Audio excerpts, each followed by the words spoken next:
How to add extra meals to your HelloFresh box. Hey everyone, welcome back to the channel. So if you want to enjoy more meals this week, well here is how to add extra meals to your HelloFresh box using the mobile app. So now without further ado, let's get started.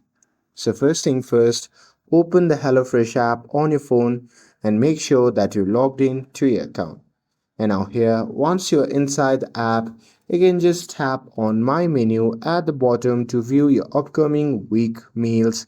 And after that, you simply have to look for the option that says Add Meals or Add Extra Meals. And there, once you have found that, you simply have to tap on it and browse through available recipes and choose the one that you want to add. And after that, you can simply save your choices to update your order. And that's it. That's how you can add extra meals to your HelloFresh box.